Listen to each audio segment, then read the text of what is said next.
Look, a super pink full moon. Now, it's not actually pink, not in colour anyway. It's just named after the first pink flower of the American season. But the moon will look full all night. And by midnight, it comes within 350,000 kilometres of Earth. So it doesn't matter what you call it. We're told it'll look big and beautiful as it rises above the horizon, and it'll look spectacular. There you are, spectacularly big. Apparently, it's not. It's just an illusion. If you want to see the moon at its closest point, I'm no expert on this, but I think you have to wait until before or after midnight. Apparently, it gets bigger as it gets closer to what is called perigee, which is the point in the orbit of the moon, I think, in which it's nearest to the Earth. So there you are, the thoughts of an amateur. But check it out about midnight if you're going to hang on till midnight. Now, there's plenty on the menu tonight. I hope we can make a few complex issues simpler because we undeniably live in increasingly complex times. Can I just briefly address one issue which seems to be everywhere today, and that is coronavirus in India? The Prime Minister has today announced all flights from India will be temporarily halted, and that arrangement will continue until May 15.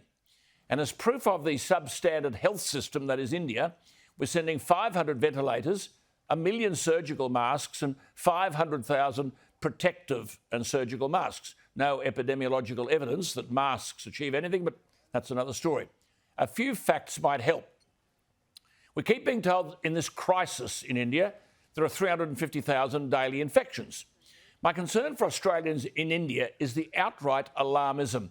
We seem to have changed the definition of pandemic, which now seems to relate not to deaths, but to cases. And every day, case statistics are screamed at us. So it is with India. Greg Hunt says India is literally gasping for oxygen. The former Premier Barry O'Farrell of New South Wales, the High Commissioner to India, says there is a list of 8,000 Australians trying to get home. Now, we're constantly told that infection numbers are increasing. But there's absolutely no perspective in this at all, and people are being frightened witless. Sleepy Joe Biden is talking about providing India with oxygen generation. The hospital system in India is hopeless, and as a result, the world is sweeping in to prop it up. In one hospital on Friday, 25 people died when their oxygen ran out. No one is denying the seriousness of this, but there is much more fear than fact. Since this virus began 14 months ago, there have been 198,000 deaths in India, with a population of 1.3 billion, which is approximately 471 a day. That equals 0.15% of the Indian population. Put another way, 27,000 people die in India from all causes every day. 27,000. So if you take the worst case scenario, reports today that 2,800 people died in one day. They don't tell us whether they died from coronavirus or with it, or because of the terrible health system, but nonetheless, that is fewer than 10% of all people who died in India in one day. Or put it another way, if we accept in 14 months 198,000 deaths in India, and if we accept that 27,000 people die in India from all causes every day, the coronavirus deaths over 14 months equal 7 days of death. If the public were told this, the figures don't sound the same. This is not a Spanish flu, perhaps in the range of a Hong Kong flu.